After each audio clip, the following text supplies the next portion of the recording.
Santo at tunay nga po maranasan namin ang pangunguna at pagsama mo. Lord, we pray this morning na as we listen to your word, bigyan niyo po kami ng puso, Panginoon, na Lord, tunay nga pong uhaw sa iyong mga salita and give us the excitement, Lord, na makinig sa iyong mga salita sa umagang ito. Maraming salamat po, Panginoon, sa iyong pong lingkod na gagamitin this morning. Salamat muli sa panibagong pagkakataon na iyong kaloob upang ako po'y maging magamit mo at magbahagi ng iyong salita. Lord, samahan mo lamang po ako and nawa kung ano lamang ngayong nais at kalooban ay siya lamang pong aking masambit sa umagang ito. And for all of this, Lord, there is no name worthy to be exalted and be praised in our midst, but yours alone, Lord Jesus. We continually lift you up in this place. Salamat po. Ito nga po ang aming sama-sama panalangin.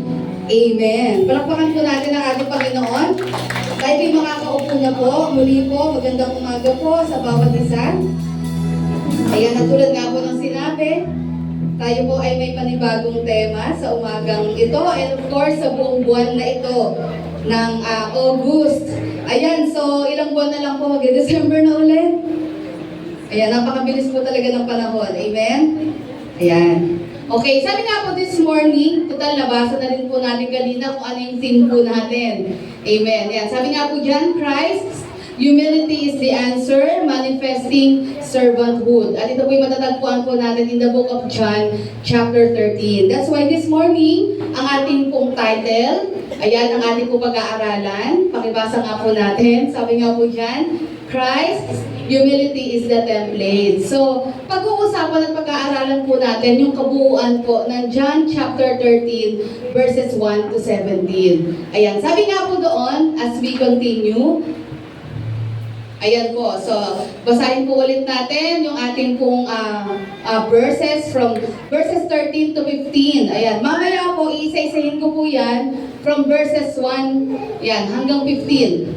Ayan, para mas maintindihan at maunawaan natin. Along the way ng pag-aaral natin, yan, matututunan po natin yan. But this morning, basahin lang po natin ito. Sabi dyan, you call me teacher and Lord, and rightly so, for that is what I am. Now that I, your Lord and teacher, have washed your feet, you also should wash one another's feet. Ano sabi po sa verse 15? I have set you an example that you should do as I have done for you. Amen? So, meron pong matinding tinuro si Jesus sa mga disciples. At alam din natin, ito rin po yung tinuturo niya sa ating lahat. Ano po iyon? That we should wash one another's feet. Amen? Na ano bang ibig sabihin yan? Kailangan matuto tayong maglingkod sa isa't isa. Amen? It's easier said than done. Tama po ba? Madali pong sabihin na let us serve one another, but in reality, napakahirap po niyan. Kung wala ka talagang malalim na relasyon sa Lord, wala kang malalim na pag-ibig sa Lord, or hindi mo talaga na-experience yung power ng Lord sa buhay mo, mahirap po yun. Tama po ba? Kasi nga po, as humans, we are self-centered. Yan po talaga ang nature natin. Makasarili tayo. Ayaw po natin maglingkod sa iba. Gusto natin, pinaglingkuran tayo. Amen? Ayan, pero napakatindi po ng isa sa mga iniwan ni Jesus sa kanyang mga disciples. By the way, ano po bang scenario nung time na yan? So alam po natin na ito po yung mga last hours. Yan. Kasi any moment po yan, si Jesus po ay aarestuhin na, at siya po ay ipapako na sa krus. Amen? So, ang ginawa po ni Jesus, yan, bago po mangyari iyon, ginather niya yung mga disciples. Yan, kaya naman po, from Bethany, sila po ay nag-travel papuntang Jerusalem. Ayan. At alam po ng mga disciples, na the moment na tatapak sila sa Jerusalem, patay na. Papasok tayo ng Jerusalem. Eh, kumbaga si Jesus most wanted dito. Kumbaga, any pagtapak dito, sigurado yan, nakabantay na ang mga galit kay Jesus. Aarestuhin na si Jesus. Kaya nga siguro nagulat sila, bakit sa Jerusalem tayo pupunta? Baga, iniiwas-iwasan natin itong lugar na ito.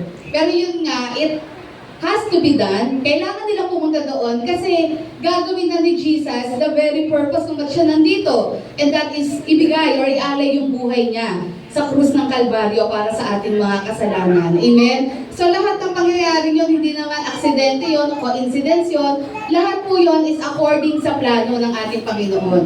At alam kong maalala niyo po, yung teaching about doon po sa donkey, di po ba? Na ang Lord ay nagpahanap po ng lugar kung saan sila magdadine or magte-take na kanilang dinner. Ito na po yun. Ayan, so may nakita silang isang lugar kung saan doon po mag-i-spend ng time para sila po ay kumain at hindi lang kumain, kundi sila po ay, maraming ituturo pa si Jesus sa kanila. Yan, napakahaba po yan. And kung gusto natin maintindihan talaga yung teachings or ano yung mga binaba ni Jesus dyan, we can find it in the book of John. Kasi yun talaga yung halos nag-record talaga ng mga huling mga pananalita o mga habilin ni Jesus sa mga disciples. Yan. So yun po yung scenario. So imagine niyo po, it is a long day walk. Napakahaba po ng nilakad nila dyan. At isipin nyo na lang po kung gaano kadumi ang kanila pong dinaanan dyan. So, ikaw nga, magchinelas ka at lumabas ka. Pagbalik mo, ano pong makikita mo? Kahit paano, medyo madumi yung paa mo, di ba? How much more during their time na talagang hindi pa konkreto yung daanan nila. So, isipin nyo na po, lubak-lubak, may mga dumi pa ng hayop. Talagang madumi. Ayan, tapos yung sandals nila, yan yung hindi ganun kakapal, yung may mga strap. At hindi pa lahat, may sandals. Kung medyo hindi ka naman nakakaahon sa buhay, medyo yung iba talagang literal na barefoot talaga. Ayan, so kaya isipin nyo po kung bakit merong paghuhugas ng paa. Ayan, kasi talagang madumi talaga yung mga paa nila. Ayan, sige, ating pong intindihin. May papakita po akong picture sa inyo, next slide. Ayan. So ano po yung picture na yan? Yan po yung alam natin na senaryo nung time na yan. Yan, so yung washing of the feet, nangyari yan during the Last Supper. So ito po yung picture na lagay sa isip natin. When we talk about the Last Supper, itong nasa isip natin. May long table, Jesus nasa middle, and the disciples, yan, kaliwat kanan sila. But actually, this was painted by Leonardo da Vinci, di po ba? And actually, kung i-base natin historically, hindi talaga ito yun.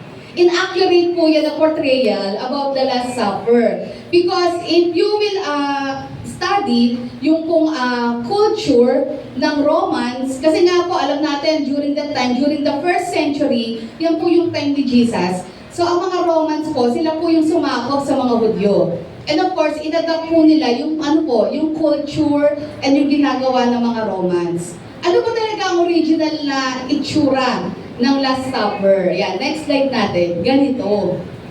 Ayan, so gets yun na kung bakit kailangan maghugas ng paa. Kasi parang halos konting-konti na lang. Level na yung paa. Di ba? Doon sa lamesa. Yan, at isipin nyo na lang, sabot-saring amoy, di ba? Tapos yung dumi, yung kapal ng dumi niyan.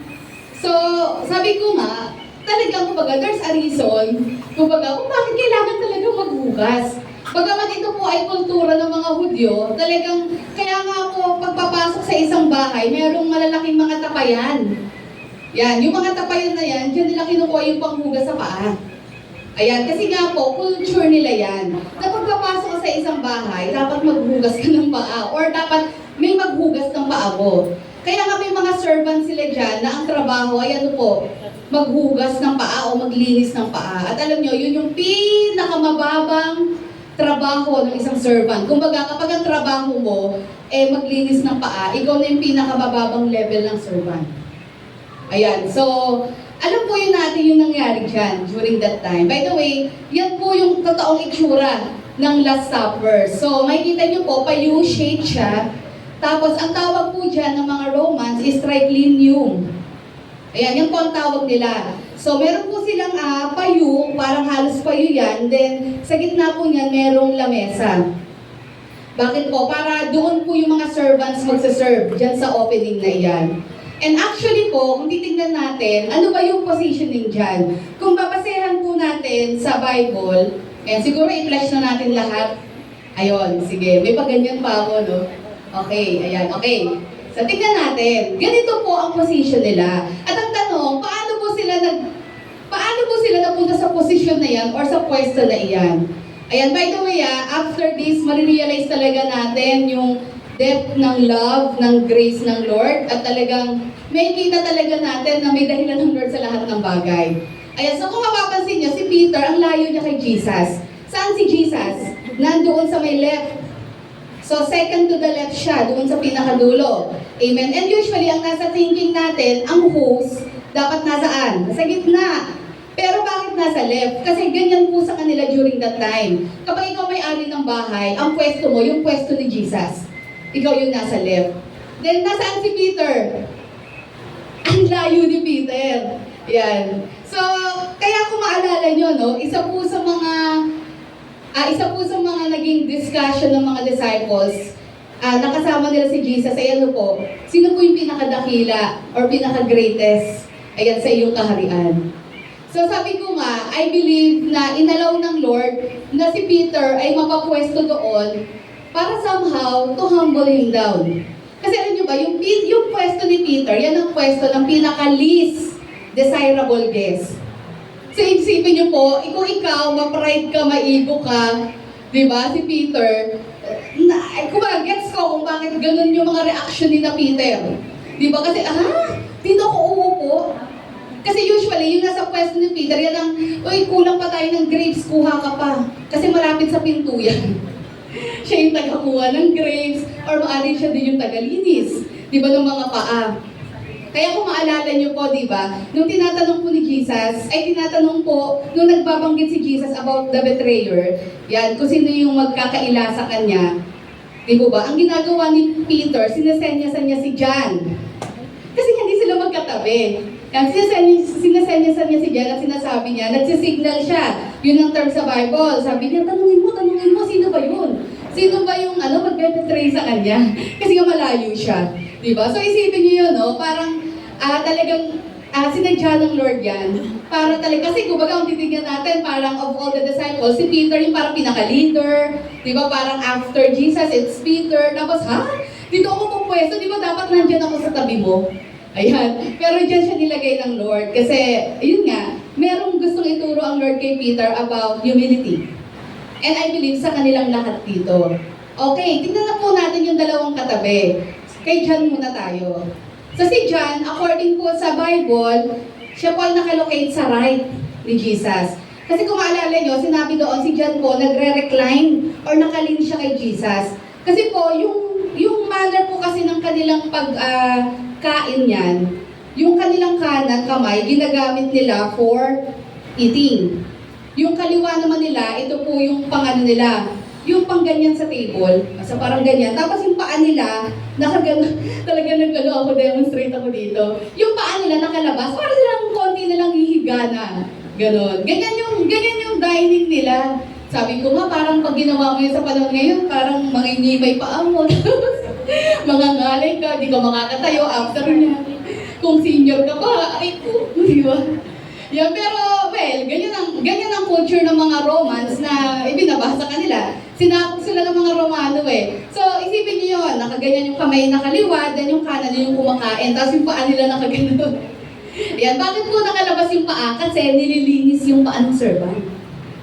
Yun. Okay. Kasi dyan, nakaupo siya doon sa kanan. Anong ibig sabihin yan? During that time, kapag ikaw ay pinaupo ng host sa kanan, you are his trusted friend. O, di ba? Parang ang ganda-ganda nung kay Jan eh. Kaya minsan magigets mo rin yung inggitan nitong mga to eh. Kasi, parang gano'n, bakit siya? Parang kay Peter, no, bakit ako nandito? Di ba? Ako pa yung nandito, parang siya pa yung umutus-utusan dyan sa pwesto niya. So, ibig sabihin, si John, siya yung trusted and beloved friend. Ayan. At ito ang nakakashock sa lahat. Sino yung nasa kaliwa ni Jesus? Si Judas. Sabi nila, paano nangyari si Judas? If you will remember, nung sausawan, sino na-share sa sausawan? Si Jesus at si Judas. Eh, ganyan ang positioning nila eh. So, ibig sabihin, ang nasa kapwesto sa kaliwa ni Jesus, walang iba kundi sino po? Si Judas. Diba? Kasi nga po, inabutan ni Jesus ng bread, si Judas. Then ano po, pareho po yung sausawan nila. Sasabihin magkatabi sila. At alam niyo ang nakakashock dyan? Kanina po naka-reserve yung upuan sa kaliwa. Ito po ay naka-reserve sa guest of honor ng host. Para isipin mo, no? Ha? Isabihin, lumalabas si Judas, ang pinaka-guest of honor. Ang tanong, may idea na ba si Jesus or alam na ba niya na si Judas ibebetray siya? Yes. Alam niya yon. Pero ang tanong nga doon, bakit si Judas pinaupo doon sa left side niya, which is reserved for the guest of honor ng host? Dito, pinapakita po natin na hanggang sa kahuli-hulihan, ipinamalas ng Panginoon yung pagmamahal niya kay Judas. Alam niyang may gagawin si Judas. Pero kumbaga, it's like sa bandang huli, he is trying to redeem Judas na wag mong ituloy yan, wag mong gawin yan. Di po ba? Pinakita ni Jesus yung importance niya, just like us, na bagamat tayo po yung worst sinners, kahit tayo ay makasalanan, pero nakita niyo po kung paano tayo tratuhin ng Panginoon ng may pagmamahal at kahabagan. Amen? Yan, kumbaga pag-iisipin natin, dapat yung mga sina Peter ang nandiyan sa kaliwa. Pero kung makikita natin, ganun din naman ang ginawa ng Lord sa atin eh. We are not worthy, we are chief of sinners, malaki ang kasalanan natin sa Lord, pero nakita natin sa kabila noon, binahal tayo ng Lord, patuloy na binabago ng Lord, binibless ng Panginoon. Amen? So, wala naman tayong difference kay Judas. Yan, so, dito, kumbaga, hanggang sa kahuli-hulihan, andun pa rin talaga yung pag-express ni Jesus ng love kay Judas. Pero yun nga, ang sabi po sa John 13, of course, pumasok pa rin ang evil spirit kay Judas. Ayan, ibig sabihin, mas nanaig ang ang gawa ng kasamaan sa isip niya. Kaya, pinili niyang ituloy yung betrayal niya kay Jesus. Amen? But alam niyo, bago niya i-betray si Jesus, isa ang paa niya sa mga hinugasan ni Jesus. Bago nangyari po yung pag-alis niya at pagsusumbong niya doon sa mga religious leaders. Amen? Ayan, okay. Atin po pag-aralan. Sabi nga po doon, yan, tayo po'y magpatuloy na tayo daw po ay nabubuhay sa mundo na kung saan egocentric itong mundong ito. Amen? Ayan, kumbaga, itong ginagalawan nating mundo, it's more on about ourselves always. Tungkol lang sa sarili natin. Yan. Wala na tayong kumbaga, wala tayong paki sa iba, ang mahalaga sa atin, sarili natin. Kaya nga, nangingibabaw sa mundong ito yung pride. And ang nakakalungkot po, kahit po sa church, nakakapasok ito. Nawawala na po yung humility, lowliness, servanthood, kasi nga minsan, nangingibabaw na yung yung pagiging entitled, ayan, nangingibabaw na minsan yung gustong mauna. Yan, simple lang, sa kainan pa lang pag gusto, di ba? Di ba lang gusto mo na mauna agad sa pagkain. O di pag kumuha ka ng pagkain, akala mo ikaw lang kakain, di mo alam, marami pang pagkain. Ayun, kasi ito talaga yung nature, ito talaga yung world na kung saan tayo nabubuhay. Na kung saan ang pinapahalagahan ng tao ay sarili niya lang. Usong-uso ang self-glory, self-love. Ayan. Okay naman mag-self-love tayo, but not to the point na wala ka nang paki sa paligid mo at gusto mo, ikaw na lang lagi ang paglingkuran at wala ka nang pakialam sa iba. Ayan. Sabi nga doon, and yun nga, sabi ko kanina, ang nakakalungkot doon, yung ganito pong kasing pananaw or pag-uugali or principle, pumapasok na rin po sa church. Nakakalimutan na natin na ang pastor na pinaglilingkuran natin is the most humble of all. Pero minsan nakakalungkot, even within the confines of the church, tayo mismo dito ay hindi na nakikitaan ng pagpapakumbaba, kundi pagpapataasan, pagpapagalingan, di ba? Or pagkakanya-kanya na. Yan, kumbaga ako muna, ako dapat ang mauna. Ayan. So, there are two things na pwede natin matutunan. Dito po sa John chapter 13, verses 1 to 17. Number 1, sabi nga po doon, pakibasa natin, a humble person is secure. Amen? Ang totoong humble na tao, yan ay secure siya. Ayan, sa kung ano man siya at sino man siya. Kaya hindi ka makakaramdam ng inggit sa kanya, hindi siya nakikipagkompetensya kahit kanino, kasi kilala niya kung sino siya. Mahalaga po yun Tingnan po natin, sabi po sa verse 3, ayan, Jesus knew that the Father had put all things under His power and that He had come from God and was returning to God. Bago po mangyari yung paghuhugas ng mga paa, dito sinimulan po ng author in verse 3. Ano sabi niya dito? Alam ni Jesus, di ba, na lahat ibinigay ng Ama ang lahat ng bagay under His power. Alam ni Jesus kung saan siya nanggaling, yan, at kung saan siya babalik. So, Ito pong talata ito ay nagpapakita ng pagiging secure ni Jesus. Wala siyang dahilan para ma-insecure siya. Kasi una sa lahat, alam niya kung saan siya nanggaling, alam niya yung purpose niya, di po ba? At sabi nga doon, alam niya na He is in control of everything. At sabi nga po doon, ang tanong, ito po ba ay alam lang ni Jesus during that time? No, even nung nagsisimula pala yung ministry, alam na po ni Jesus yan. Kaya nga napansin nyo, sa pag-minister ni Jesus, bagamat ang daming mga boses sa paligid niya, hindi niya iniintindi yun. Di ba? Kumbaga maraming nag-uudyok sa kanya, maraming nagsasabi sa kanya, uy, pumunta ka doon, no? Yung mga mismong kapatid niya kay Mary, di ba sinabi sa kanya, pumunta ka doon sa festival, oh, magpakitang gilas ka doon. Para naman malaman nila yung kapangyarihan mo. Siguro may sarcasm yun ang sinasabi ng mga kapatid niya. Kasi hindi pa naman believers yung mga kapatid ni Jesus. Pero alam natin, bagamat pumunta nga si Jesus doon, but not for the purpose na magpakitang gilas. Hindi niya kailangan yun. Kapag secure ka, hindi mo kailangan gawin yun. Amen? Hindi mo kailangan magpapansin. Yan, magpakitang gilas. Because you know who you are. Ayan, sabi nga doon, alam ni Jesus yan. Bago pa man magsimula ang ministry niya. Kaya kung mapapansin nyo, hindi siya basta-basta naniniwala sa mga sabi-sabi ng tao. Alam niya yung mga nambobola sa kanya. Diba? Kung maalala nyo, may isang senaryo sa Bible na ang dami-daming sinasabi ng mga tao sa kanya. Kasi naka-witness sila ng miracle. Anong ginawa ni Jesus? Sinara niya ang bintana. Sabi niya, bakit? Kasi alam niya ang totoong nasa puso ng mga tao ito. Alam niya na flattery ang ginagawa nila. Hindi naman talaga galing sa heart nila yung praise nila sa Lord. Kung hindi, ano lang talaga yun, binobola lang nila si Jesus. Sabi doon, no, sinara niya yung pinto, sinara niya yung bintana, hindi siya makikinig doon, ayaw niya makinig doon, kasi alam niya, hindi naman talaga nanggaling sa puso ito ng mga tao. Alam niya, binobola lang siya. Amen? Kaya nga po, Jesus is the most secured person. Diba? Kailanman hindi mo mararamdaman na nakaramdam siya ng inggit, selos, because a humble person is secure. Sabi nga po doon, what makes Jesus secure with His disposition? Yan. So He doesn't mind taking the lowliest job.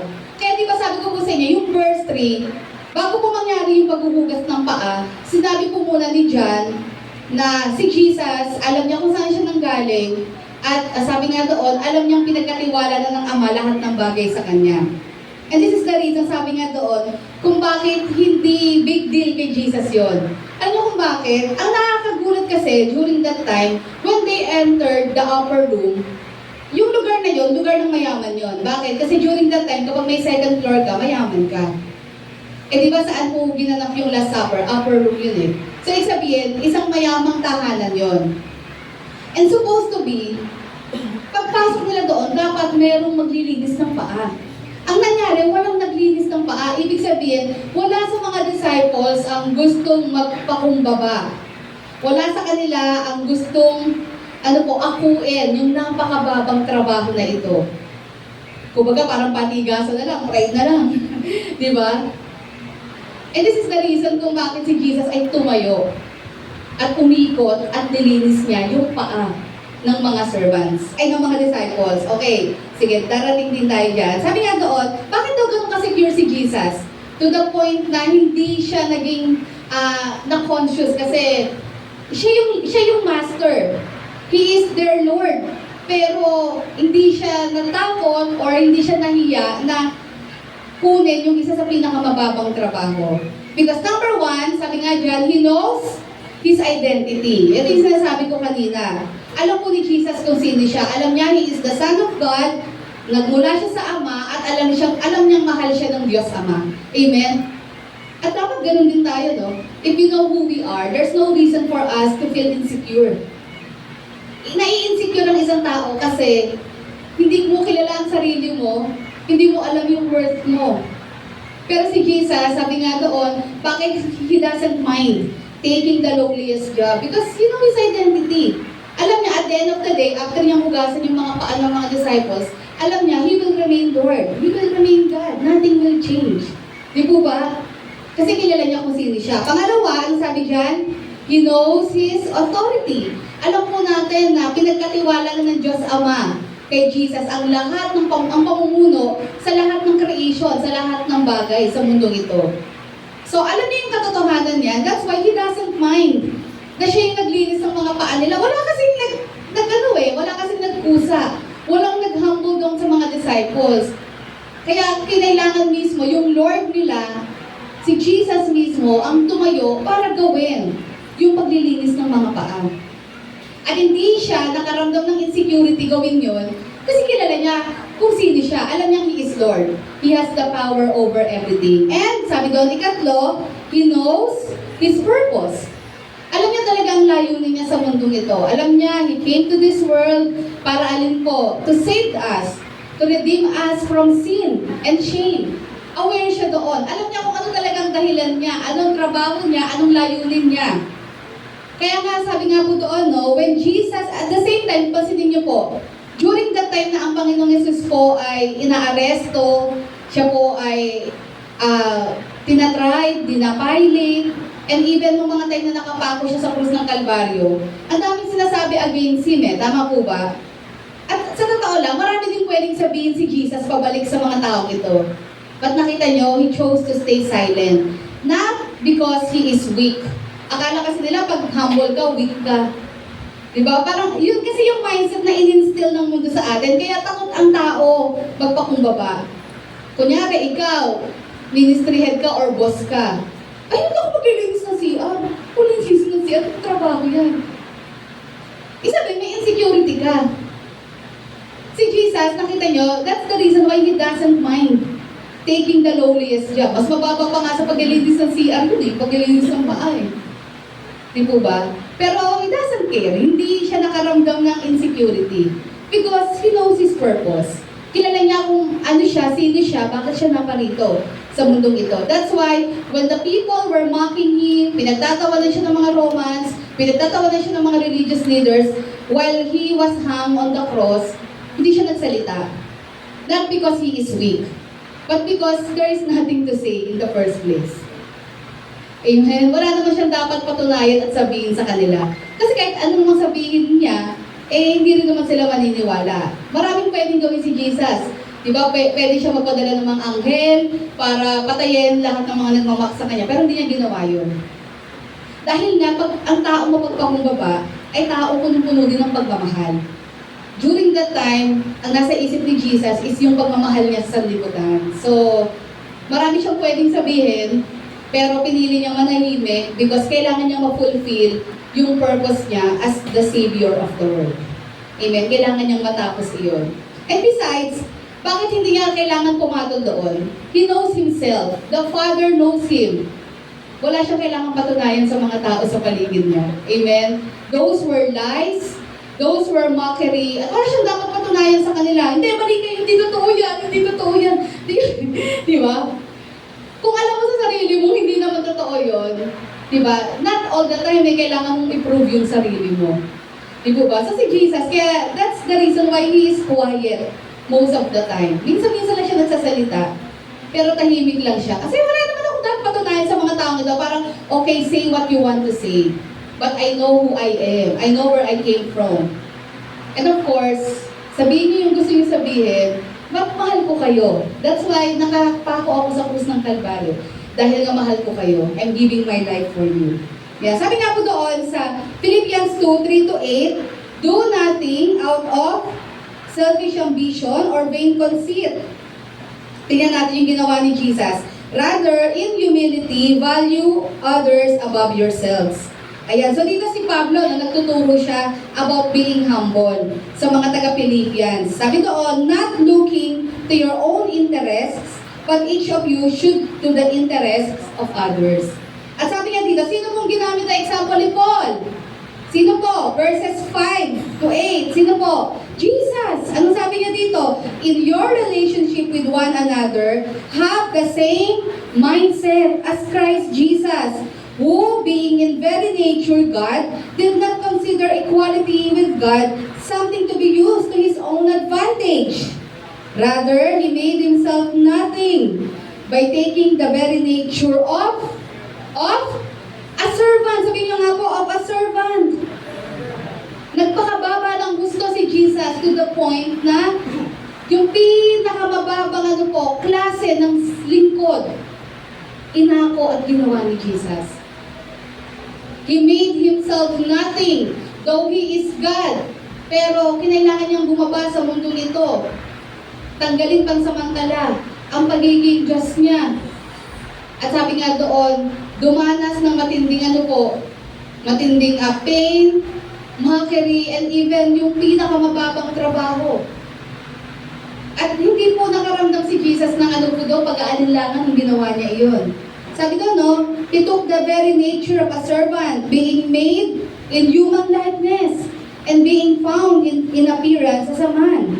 Ano sabi po sa kasunod? He humbled Himself by becoming obedient to death, and even death on the cross. Kung si Jesus po ay hindi humble, hindi niya gagawin ang ialay ang buhay niya para sa atin. Pwede niya sabihin, ba't ako mamatay para sa inyo? Kayo yung makasalanan, problema niyo yan, kaya nag-create ng mga problema sa sarili niyo. Tsaka, bakit napaka-secure ko na sa heaven, bakit ko pa kailangan abutin kayo dyan?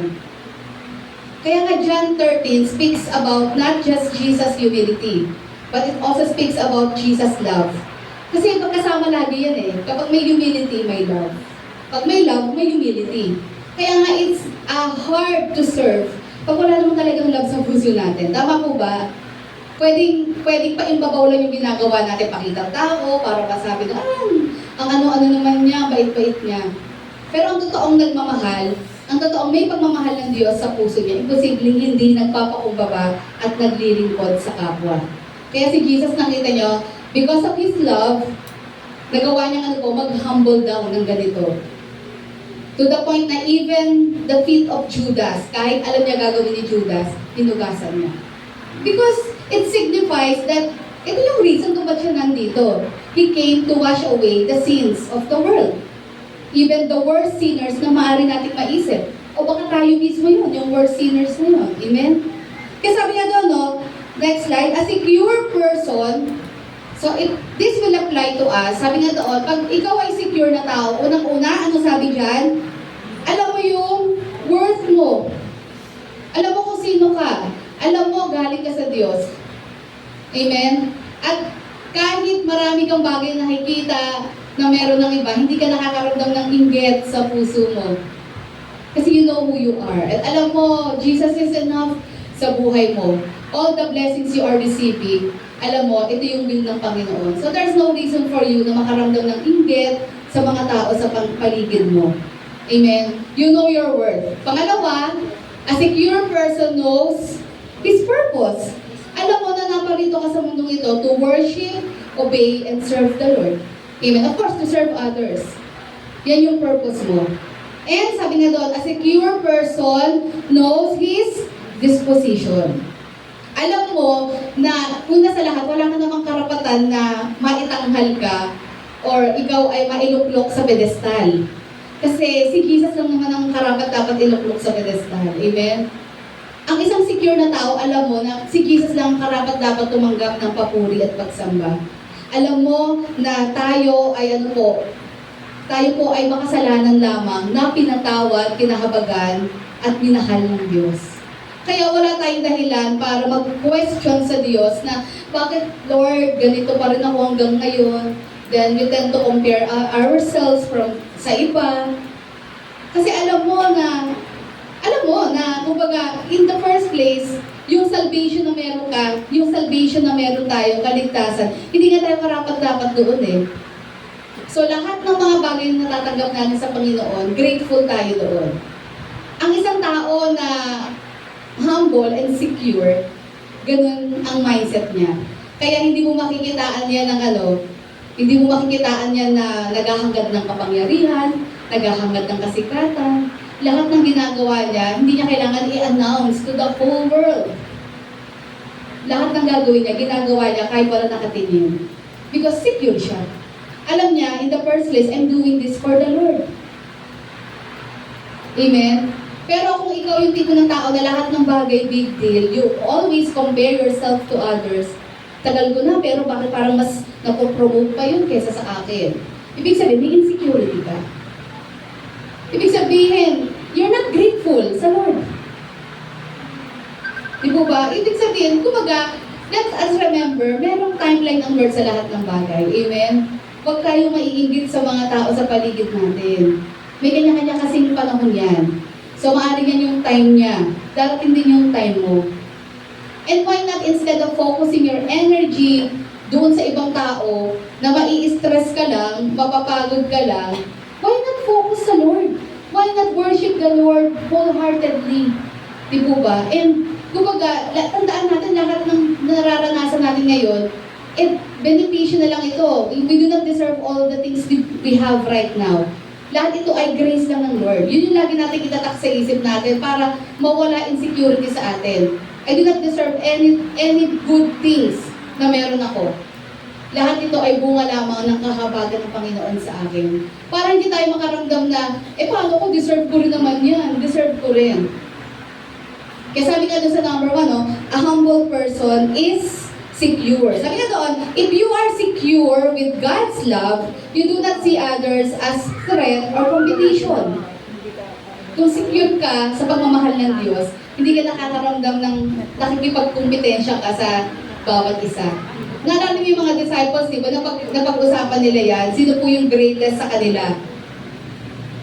Nagulat si Jesus doon Ibig sabihin, nakakaramdam sila ng gano'n na parang may competition, parang nagpapalakasan sila.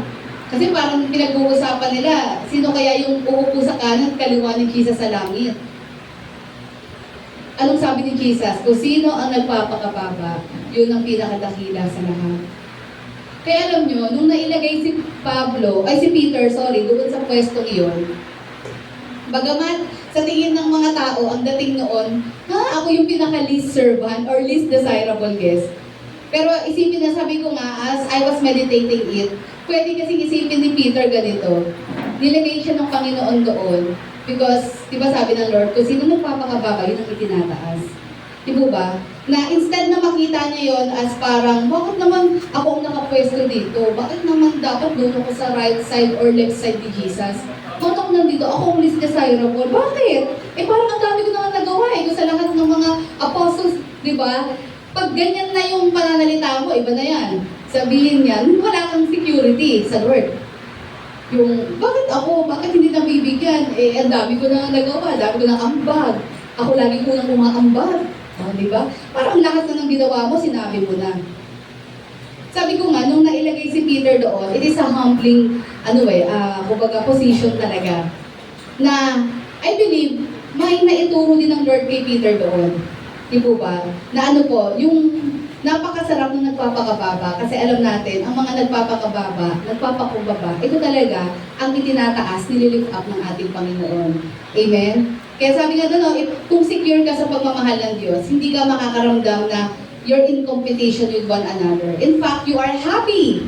Di po ba? Masaya ka sa mga tao sa paligid mo. Pag may mga achievements sila, masaya ka for them. Pero kapag masama loob mo, ibig sabihin, insecure ka. Yan. Ibig sabihin, you're questioning the Lord. Totoo yun. Kapag ikaw yung tipo ng Kristiyano na ang dami mong insecurities in life, lahat kino-question mo, kino-compare mo sarili mo, ibig sabihin, Jesus is not enough for you. Ibig sabihin, naghahanap ka pa ng higit kay Jesus. Di po ba? So, ito po ay maging eye-opener sa atin. Ayan, para kung nakakaramdam man tayo ng ganyan, ipaano natin yan? Ipahawak natin sa Lord yung puso natin. Lord, tanggalin niyo po yung ganitong klase ng puso. Tanggalin niyo po yung insecurity na ito. Amen? Yan. Anyway, lahat naman tayo at times may tendency maging ganon. Kaya nga pag nakaramdam tayo ng ganon, balik tayo doon sa paanan ng krus ni Jesus. Amen? Bumalik tayo, magpakumbaba tayo sa Panginoon. And let us allow the Lord na linisin tayo. Sabi nga doon, a secure person is confident of who he or she is or what he or she has in Christ, so he or she doesn't need the world's validation or approval as long as he or she is approved by God. Amen? Sabi dyan, ang secure na tao daw po ay masaya siya kung ano man ang meron siya ngayon. Masaya siya kung ano man ang disposition na meron siya ngayon. Di po ba? Hindi ka man nakikita sa harapan, simple man sabihin natin sa paningin ng tao, ito lang ang ministry ko, but masaya ka sa ginagawa mo, you do it wholeheartedly for the Lord. Di po ba? Then it goes to show that you are secure, di po ba, sa kung ano man yung ginagawa mo. Because in the first place, alam mo na ito'y ginagawa mo para sa Panginoon. Hindi mo naman ito ginagawa to impress others. Kundi ginagawa mo ito para makuha mo yung approval ng ating Panginoon. Amen? Kaya kung ano man po, huwag tayo makakaramdam na parang maliit lang yung ang bag ko sa church, ito lang ang ginagawa ko. Lahat tayo dito importante, amen? Ayan, kaya nga body of Christ tayo Sabi mo sa katabi mo, body of Christ. Ibig sabihin, maliit man o malaki, sa tingin ng tao yon. Pero lahat ng ministry at task sa church, importante yan sa Lord. Sabihin mo, Lord, parang tagalinis lang naman ako Hindi ako nakakapagturo, parang naglilinis. Ay, wag mong anuhin yun. Wag mong i-take for granted yung ministry ng health. Isa yan sa mga ministry sa Bible na binanggit sa Corinthians, Ministry of Health. At hindi lahat merong ganyan. Kasi hindi lahat masipag. Tama ba? Ayan. Kaya nakaka-amaze yung mga mahilig maglinis-linis. Calling yan. Ministry yan. Di ba, gift yan. Yun yung tamang term. Gift yan. From the Holy Spirit, gift of health. Kailangan natin yan. Di ba, parang, alam mo yun, nakakatuwa na there are Christians na hindi man sila nakikita sa harap, di man sila kumakanta, or di man sila nagtuturo. Pero nakita mo, ang saya-saya nila at ang payapa ng puso nila kahit naglilinis lang sila. Hindi ka makakaramdam ng any sense of insecurity, hindi ka makakaramdam na parang asar na siya sa ginagawa niya, kundi ang saya-saya pa niya. Amen? Alam niyo, ang sarap maka-encounter because ang dami ko na-encounter na gano'n. Ganong ministry nila. At alam niyo, ang payapa ng puso ko, iba talaga yung aura ng mga taong yon. Minsan gusto ko sila, alam mo, ang sarap kausapin ng mga ganon. Kasi alam mo sa puso, alam mo talagang itong tao, ito totoong lingkod to ng Lord. Wala tong hinahanap na kapalit sa Lord. Kasi makita mo, kahit sabihin natin hindi siya napapansin ng iba, na parang, totoo naman yun Sino mang nakakapansin? Minsan natin for granted natin, dadating tayo, nakaayos na yung mga upuan, di ba? Wala nang mga aligabok dyan. Minsan tayo, komportable na. Pero naitanong ba natin sino yung gumawa niyan? Sino po nag-sacrifice dyan? Sino yung mga nag-set up ng mga yan? These are people behind the scene. Pero hindi mo sila makikita, nagre-reklamo sila. Or nagsasabi sila, ganito na lang ba ako, Lord? Hanggang sa pagbabalik mo, Lord, ganito na lang ba ako? Ito yung mga taong napaka-kampante at pahihapa nila. Alam niyo, sabi ko nga sa inyo, I've known people in the ministry na gano'n. At ito yung mga tao sa totoo lang na gusto ko talagang kausap, kabanding. Kasi gumagaan ang pakiramdam ko sa kanila. Mararamdaman mo talaga, totoo ang pagiging Kristiyano, totoo ang paglilingkod sa Panginoon. Amen? Kasi hindi naghahangad ng posisyon. At tandaan nyo, mostly naman talaga ng pinopromote ng Lord, ito yung mga taong nagsimula sa ganun. Ito yung mga taong hindi naghahangad ng anumang posisyon agad. Ay, gusto ko pagdating ko, ganito na agad ako, ganyan. Medyo matatagalan ng Lord sa'yo. Kailangan munang makakarakteran muna. Mamold muna ang karakter. Di ba? Tandaan nyo minsan ng Lord, kaya hindi tayo agad pinopromote ng Panginoon into something. Kasi maaaring may ugali pa tayo na dapat ayusin. Tama po ba? Ang Lord hindi naman niya magtataas sa atin kung nakikita niyang merong pang ugali tayo. Na alam niyang in the future can affect yung ipagkakatiwala niya sa atin. Amen? So, tandaan nyo lahat ng bagay. There's always a reason and there's always a timing for everything. Amen? Kaya sabi ko yung gift of health, isa yan. Hindi yan nanonotice ng lahat, pero merong gift na ganyan. Sinabi ko yan sa Corinthians. At kung meron ka mang gift na yan, ayan, so congratulations. Nakikita ka ng Lord sa ginagawa mo. Kilala ka. Kilala tayo ng Lord sa lahat ng ginagawa natin. We do not need to prove ourselves sa mga tao sa paligid natin. Maaaring isipan ka ng iba na ganito, wala kang ginagawa. As long as you know in your heart, you're doing something for the Lord. You do not need to broadcast it. Alam mo, ang Lord ang dapat makakuha. Ang Lord ang dapat mag-approve sa atin. Amen? As long as nasa right path tayo, as long as ginagawa natin yung tama. Kaya di ba sabi po ni Paul in Galatians chapter 1 verse 10, anong sabi niya dyan? Am I now trying to win the approval of human beings or of God? Or am I trying to please people? If I were still trying to please people, I would not be a servant of Christ. Amen? Sabi ni Paul, no? Kung hanggang ngayon, people pleaser pa rin ako, hindi ako talaga lingkod ng Diyos. Paano ko malalaman na people pleaser ka? Gusto mo lagi merong pumupuri sa ginagawa mo. Tapos masama loob mo, pag hindi na, ang ganda-ganda ng design ko, hindi man lang napuna, yung walang matin. Hindi man lang napuna yung aming mga design. Hindi man lang napuna yung nilagay ko doon or yung paglilinis ko doon sa likod. Ayoko na. Pag ganun ang attitude mo, people pleaser ka. Ibig sabihin, at the end of the day, hindi ka talaga servant ng Lord. You just want to serve yourself. Gusto mo talaga makakuha ng atensyon sa mga tao. Kaya sabi ni Paul, ang totoong servant ay hindi people pleaser, hindi man pleaser, kundi God pleaser. Amen? Yan. Kaya number 2, okay. As we continue. Ano sabi sa number 2? Dalawa lang naman yan. A humble person sets an example. Una, no? A humble person is secure. Pangalawa, a humble person sets an example. Okay. Verses 4 to 5. Ito na. Anong ginawa po ni Jesus?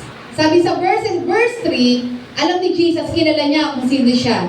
Siya'y galing sa Ama at babalik sa Ama. That's why, pagtungtong ng verse 4, ano sabi doon? So he got up from the meal, took off his outer clothing, and wrapped a towel around his waist.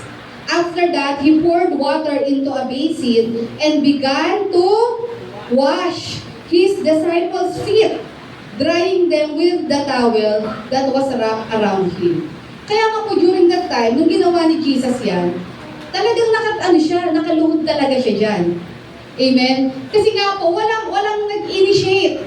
Walang disciple ang nagkusa, nagpakumbaba para sabihin, uy, sino maghuhugas? O sige, ako na lang maghuhugas ng mga paa.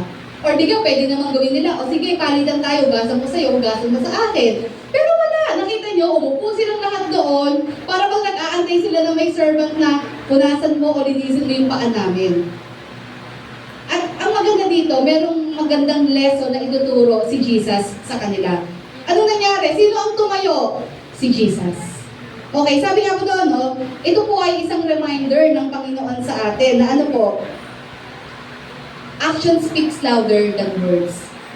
Sabi nga doon, no, kung tutuusin, pwedeng ituro ni Jesus about humility. Pwede siyang magkaroon ng long, discussion about humility. Mahaba-haba kasi yung Last Supper mahaba-haba ang usapan nila dyan.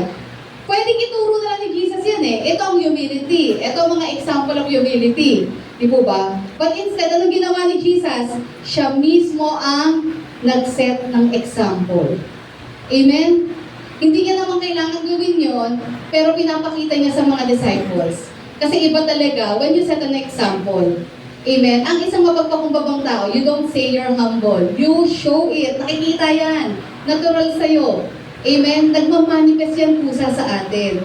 Sabi niya doon, pwede siya magkaroon ng long discourse about humility, but instead, Jesus chose to demonstrate it.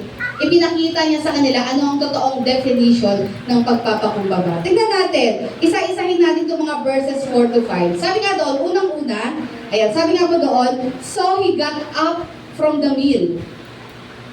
Isipin niyo yun, nakain na sila niyan. Diba sa bagay, medyo naintindihan ko kung ba't ayaw na ng mga disciples tumayo. Siguro sabi niya, pagod na kami, haba ng nilakad namin. Tapos kain na kami. Minsan, wala nang gustong tumayo para mag-serve. Minsan, sa kainan, gusto nyo lahat kakain na, walang tumatayo. Uy, nasa yung ulam? Alam mo na gusto tumayo kasi gutom na Para bang ganun. So, ang nangyari doon, nakita ni Jesus, walang nag-initiate. Isabihin, okay lang sa inyong kumain dyan, mga madudumi ang paa nyo. Sabi ko sa inyo, yung level ng lamesa, halos konti na lang, isang ganun lang ang paa nila, yung talsik ng dumi nun. Kaya sabi ko, it makes sense kung ba't kailangan hugasan yung paa. Di ba? Pero yun nga po, bagamat ito'y kultura nila na kailangan nilang gawin. Pagpapasok ka sa bahay, out of respect, you should wash. May tagahugas ka dapat ng paa ng mga guests mo.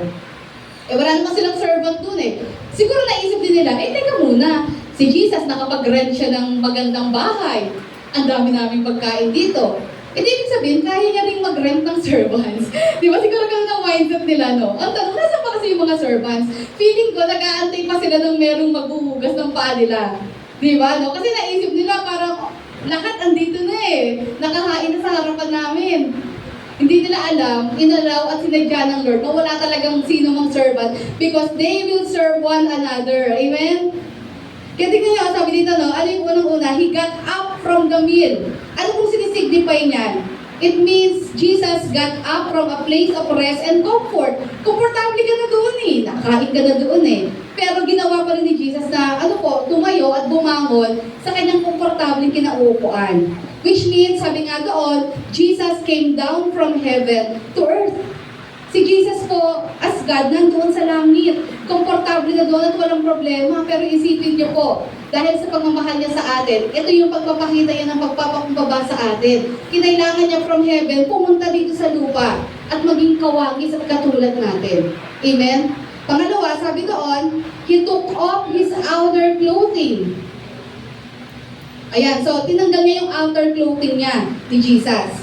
Ibig sabihin yung pinaka-covering niya. Kasi yung mga damit nila yan, maraming patong din yan eh.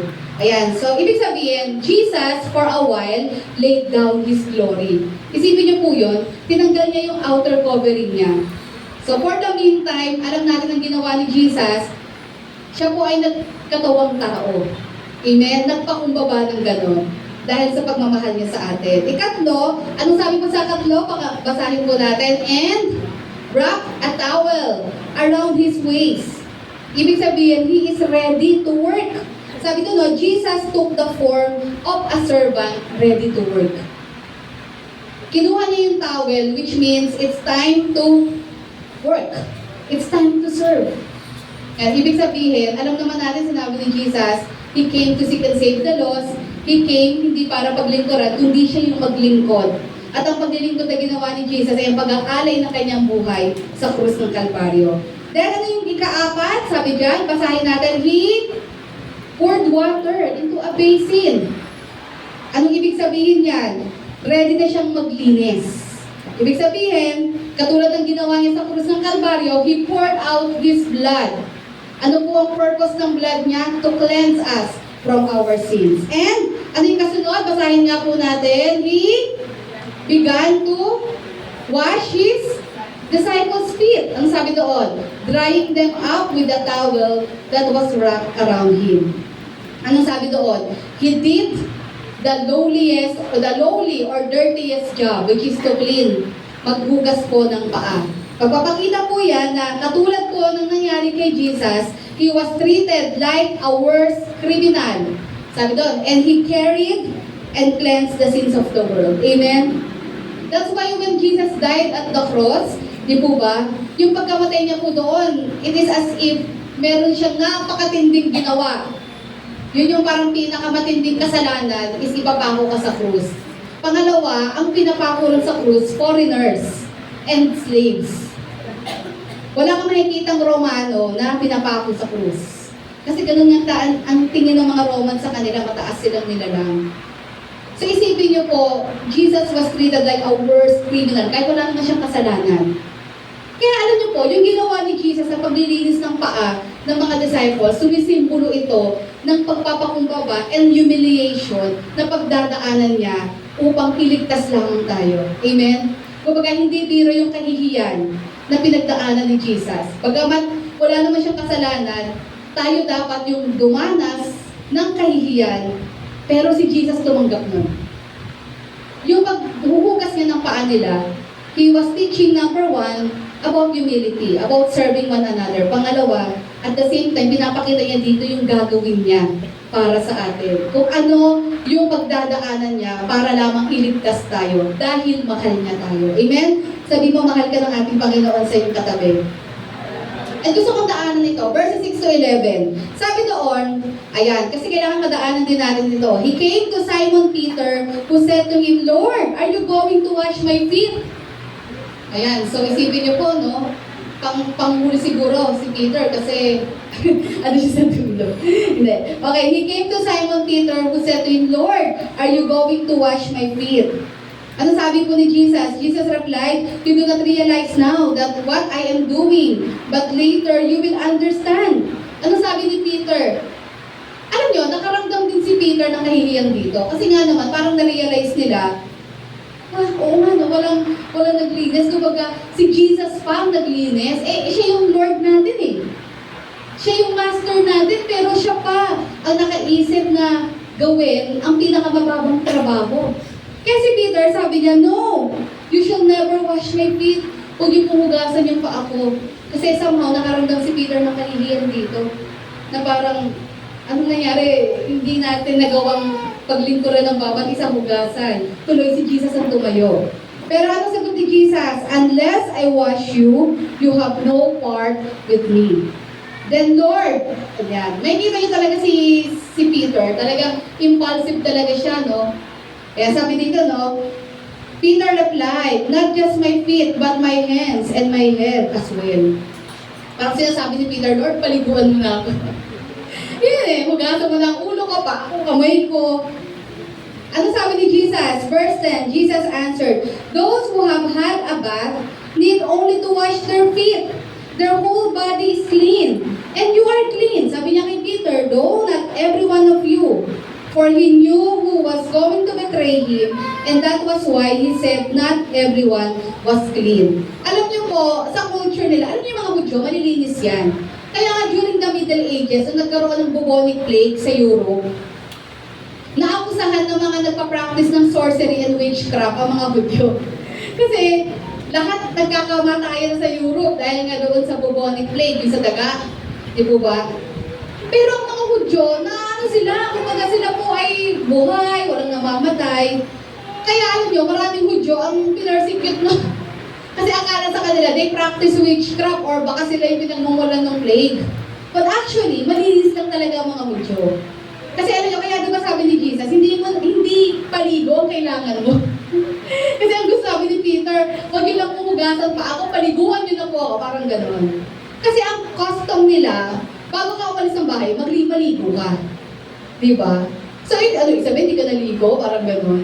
Kumbaga, ang point ni Jesus, naligo ka na eh. Ba't pa kita paliliguan? Washing of the feet ang gagawin ko sa'yo. Okay, ano kaya ang ibig i-pinpoint ng Panginoon dyan? Bakit nasabi niyang kailangan hugasan niya ang kanilang paa? At bakit nasabi ni Jesus na hindi niyo na kailangan paliguan ko kayo kasi malinis na kayo? So ganito, tingnan natin as ganito yan. Yung bathing, yung pagligo, katumbas yan ng tinatawag nating justification. Itong mga disciples, they already received Christ. Amen? Tinanggap na nila ang Panginoong Jesus. So hindi na nila kailangan na magkaroon ng all-out na pagligo. Kasi na-justify na sila ng kanilang faith sa ating Panginoon. Eh ano yung washing of the feet? Ito yung, di ba, everyday they wash feet. Kasi araw-araw lumalabas sila. Ang pag sinabi natin washing of the feet, it signifies yung araw-araw na paglilinis ng Lord sa mga kasalanan natin. Na kailangan everyday nililinis yung mga sala natin or nagpapalinis tayo sa ating Panginoon. Because katumbas ito ng sanctification. Sabihin nga, sanctification. Or yung pagpapabanal ng Panginoon sa atin. Kaya sabi nga niya, sabi ni Jesus, hindi mo na kailangan maligo, malinis ka na. Kasi tumanggap na kayo, except for one. Sino yun? Si Judas. Si Judas yun, di ba? Except sa iisa na gagawa ng ng evil acts. Yun na nga, si Judas. Pero kayo, malinis na kayo. Kumbaga, hindi man perfect yung mga disciples, pero alam niya, totoong believers itong mga to. Ang kailangan nyo na lang washing of the feet. Ang kailangan nyo na lang daily cleansing. Na kailangan din naman natin lahat. Amen?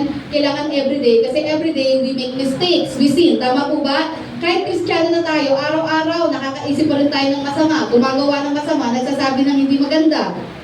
Kaya araw-araw, kailangan pa rin natin lumapit sa Lord, humingi ng tawad at magpalinis sa Panginoon. Kailangan pa rin natin magpahugas ng paa araw-araw sa Panginoon. So, yun yung ibig sabihin mo.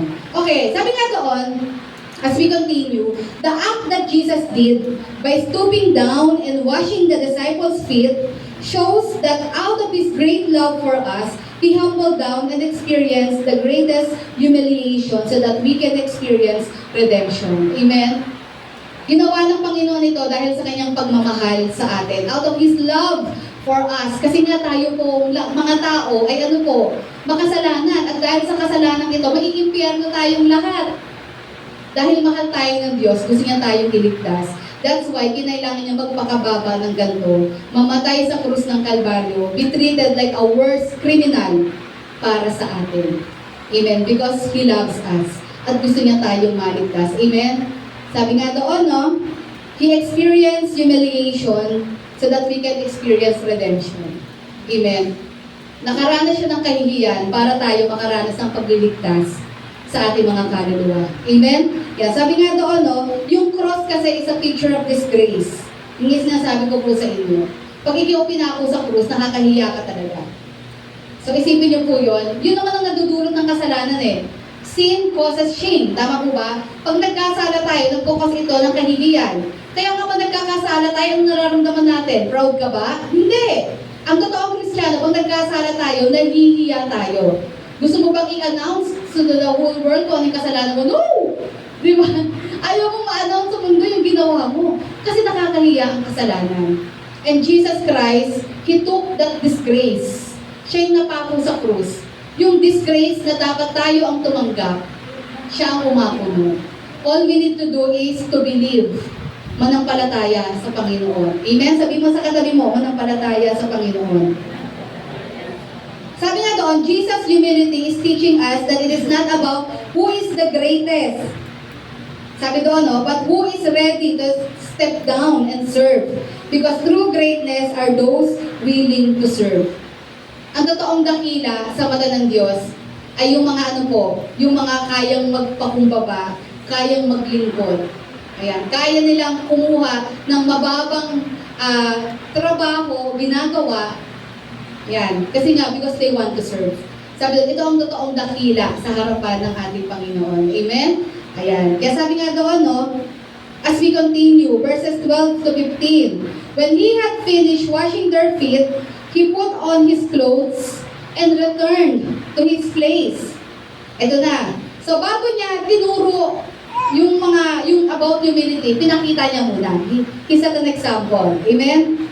Sabi niya doon, do you understand what I have done for you? He asked them, you call me teacher and Lord, and rightly so, for that is what I am. Dito, ina-start ni Jesus, no, kung sino talaga siya. Tinatawag niyo akong Master and Lord. Kasi talagang worthy ako sa title na yon. Because I am indeed Lord. Hindi nagyayabang si Jesus dito because He is really Lord. Diba? Sabi niya doon, tinatawag niyo akong Lord and Master kasi yun naman talaga ako. At sabi niya dito, verse 14, basahin natin yung naka-all caps, ayan yung pong naka-highlight dyan. Sa verse 14, now that I, your Lord and teacher, you, sabi mo nga sa katabi mo, we should wash one another's feet. Kung ang ating guro, ang ating Panginoon, ang ating teacher, ginawa niya ito, sino ba tayo? Tayo po ay servants lang ni Jesus. Dapat gawin din natin ito. If Jesus Christ did not hesitate to serve us by giving His life sa cross, then dapat tayo mga Kristiyano matuturing maglingkod sa isa't isa. Sabi nga doon, no, Christian should be the humblest person in the world. Totoo yun. For we have a master who did not only taught, but demonstrated unto us what great humility and grace is. Sabi nga doon, no, dapat to po kung meron mang pinaka-humble na tao sa mundo, sa church makikita yun, sa mga Christians, yun sa atin dapat yun.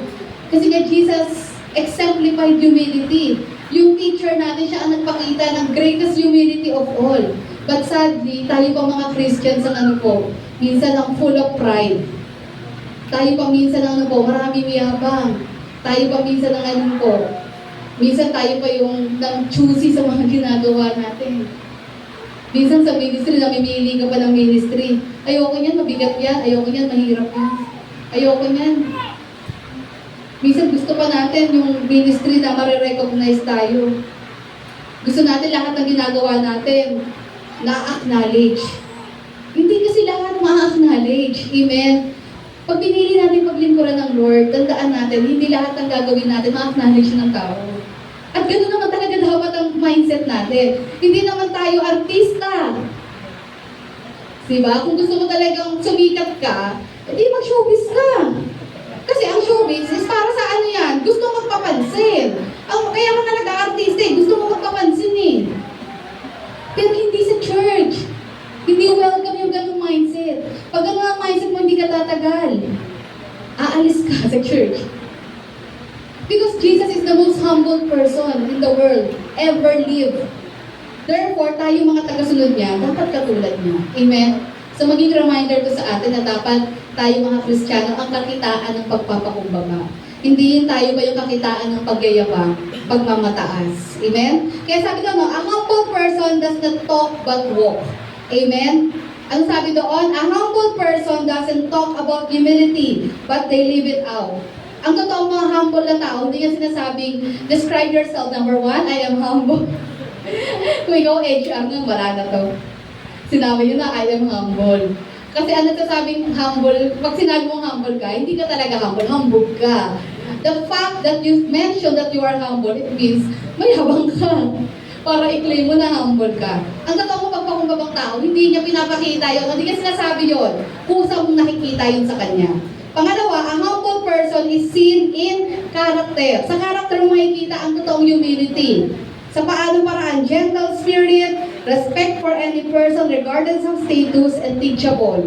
Marunong turuan, hindi matigas ang ulo. Pag tinuruan, hindi yung nag-justify pa. Pag tinuruan mo, willing to learn, willing magpabago, willing tanggapin yung pagkakamali. Ang totoong humble, gentle in spirit. Ibig sabihin, ano po? Sabi nga po doon, no? Kahit merong position, pero you don't use that position to your advantage. You serve. At ano pa po, sabi doon, ayan, respect for any person. Kahit sino kaharap mo. Diba, mayaman, hindi ganun kayaman, bata, maganda, pero kakikitaan mo ng respeto. Kaya niyang respetuhin lahat ng klase ng tao from different walks of life. Magpapakita yun ng humility when it comes to character. And a humble person is seen in genuine service and selflessness. Ang totoo mapagpakumbabang tao, makikita mo na pag gumagawa siya, hindi na kailangan utusan. Utusan niyang ginagawa. Pag gumagawa siya, kahit walang nakatingin, gagawa siya. Kahit wala sa loob ng church, may ginagawa siya para sa Lord. At hindi niya kailangan i-announce yun sa Facebook, i-announce sa IG niya, or sa TikTok niya, or My Day niya. Ang mahalaga na gawa niya yun, ginawa niya yun para sa Lord. Ito talaga yung mga totoo mapagpakumbabang tao. Amen? Na yung lahat ng ginagawa nila, walang kapalit. Lahat ng ginagawa nila, masaya nilang ginagawa ito. Amen. Hindi ka takot sa maliliit na trabaho. Hindi mo iniisip na, ganito na ako, bakit ko ba gagawin yan? Ano ba po? They prioritize the needs of others, readily serving them without seeking recognition or personal gain. Concern ka sa pangangailangan ng iba, and willing ka na matugunan yon sa abot ng makakaya mo kung anong pangangailangan ng iba. When you desire fame, sabi nga doon, you are putting to death love, humility, and service. Kapag ikaw as a Christian, nag-ahangad ka ng kasikatan, pinapatay mo ang humility, ang pagmamahal, at paglilingkod. Amen. Pag pumasok na sa tuktok natin ang kagustuhang sumikat, makilala at ma-recognize tayo, nawawala na ang pagpapakumbaba. Nawawala na ang pag-ibig, nawawala na ang sense of, service sa kapwa natin. Amen? Kaya huwag natin hayaan pumasok sa isip natin yun. Yan. Kaya sabi nga doon, ano po yung promise sa humble? Matatapos na po ako. James chapter 4 verse 10, pakibasa po, humble yourselves, and He will lift you up. Amen? And Matthew 18:4, therefore, whoever is the greatest in the kingdom of God. Ang totoong nagpapakumbaba, ang totoong nagpapakaloki lang, hindi nagpapapansin, pero ginagawa lahat for the glory of God, with or without acknowledgement or recognition. Ito ang totoong dakila sa langit. Amen? And hindi ka man i-acknowledge ng mundo, huwag kang mag-alala because Jesus promised that you will be acknowledged in heaven. At yun yung pinaka-greatest reward. Amen? Tayo may tumayo sa umagang ito. Ayan. Kaya sabi nga po doon, kapag tayo daw po ay natutukso na makaramdam ng pride, ng yabang sa sarili natin, or sense of entitlement, ayan. Sabi nga doon, buksan mo lang po yung John 13. Ayan. Kapag medyo nakakaramdam tayo na medyo may yabang na sa heart natin, ayaw na natin mag-humble down, o gusto na natin mapansin tayo lagi, big deal sa atin pag hindi nare-recognize yung ginagawa natin, baka kailangan natin buksan ulit yung John chapter 13. Dito makikita natin ang ating Panginoong Yesus, He did not came to this world para magpapansin sa mga tao, para i-recognize or purihin siya ng mga tao. He knows clearly ano yung purpose niya. To seek and save the lost, and to serve us sa pamamagitan ng pag-aalay niya ng buhay niya para sa atin. Hindi niya kailangan ng validation ng tao para lang maramdaman niyang siya'y Diyos. Kasi with or without us, He remains God. Kaya nga hindi siya nakakaramdam ng ano po, na parang ay walang kumikilala sa akin. Hindi niya naramdaman ever yun. Because He know who He is. And kapag tayo nakakaramdam, pag tayo as a Christian dumarating sa punto na gano'n na yung pakiramdam natin, una, aminin natin na nagiging mayabang tayo, aminin natin na parang nagiging insecure tayo. Doon kasi nagsisimula yun eh. Paano ka ba pabuhin ng Lord kung hindi mo naman inaamin talaga na gano'n ang kalagayan mo? Aminin natin, doon lumapit tayo sa Lord. Basahin natin yung John 13, tignan natin si Jesus. Hindi siya nag-alinlangan gawin ang isa sa pinakamababang trabaho. And Jesus is telling us, kung ginawa niya ito, we should do the same. He set as an example para ano po, na dapat tayo ganun din. Walang mataas dito, walang boss dito. Lahat tayo, regardless kung gaano ka nakatagal sa Christian, ano man ang posisyon mo sa ministry, but lahat tayo ay dapat maglingkod sa isa't isa. Amen? Pantay-pantay tayo sa harap ng Diyos at dapat paglingkuran at pagtulungan natin ang bawat isa. Amen. Sige po, tayo po'y manalangin sa umagang ito. Panginoon, maraming salamat po for this great reminder unto us as we start off the month of August, reminding us, Lord, of your great humility na ipinakita niyo po sa amin. Tulungan niyo rin po kami, Panginoon. Aminado kami at times, andoon pa rin, Lord God, yung pride sa puso namin. Andoon pa rin yung self-entitlement, Lord. Andoon pa rin yung ego. Lord, andun pa rin yung self-love sa aming mga puso. Andun pa rin yung desire to be served. But Lord, salamat sa umagang ito for reminding us na kung ikaw nga nagawa mong ialay ang buhay mo sa krus ng Kalbaryo bilang paglilingkod sa amin upang kami ay maligtas, upang kami makawalang sala sa kasalanan, then we are to do the same. Lord, fill our hearts with love na nagmumula sa inyo. So that, Lord, we can genuinely serve one another. Kung kami man po, Lord, ay may pagmamataas sa puso namin, Lord, tanggalin niyo po ang spirito na ito sa aming mga buhay. Kung kami po, Lord, ay nagpapagalingan pa rin, or we treat others as competition, Lord, tanggalin niyo po ang ganitong mindset sa puso namin.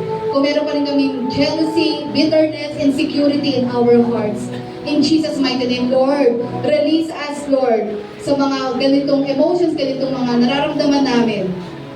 And Lord, pour out your Spirit unto us, na tunay nga po gawin namin ang mga bagay na kalugod-lugod at tama sa iyong harapan. Help us, Lord, na maging katulad mo, na Lord, kami rin po ay magpakababa, Panginoon, at matuto, Lord God, na hindi lang sarili ang unahin, kundi Lord, we will also, Lord God, see one another, Panginoon. Help one another, serve one another. Most of all, Lord, bigyan niyo kami ng pusong na willing sumunod at magpaturo sa inyo, na kami man, kung kami man po'y nagkakamali, Lord, turuan niyo po kami na aminin ang mga kasalanan namin at kami po ay magpatuwid sa inyo. Give us a teachable and a humble heart. In the name of Jesus. Salamat po sa umagang ito for this great reminder. Lord, nais namin maging katulad mo, Panginoon. Lord God, sa iyong pagpapakumbaba ay maging ganito rin kami so that others may see, especially non-believers, makita nila, Lord God, ang pagpapakumbaba sa church. And Lord, maging daan din po ito upang ibang tao na hindi pa nakakakilala sa inyo ay tunay nga po, Lord, na maghangad, na makilala ka, lumapit sa inyo sa pamamagitan ng testimonies ng aming mga buhay. Salamat po sa umagang ito. Sa namin tinataas at pinagkakatiwala ang lahat. Ito nga po aming panalangin in Jesus' mighty name. Amen. Manatili po tayong nakatayo.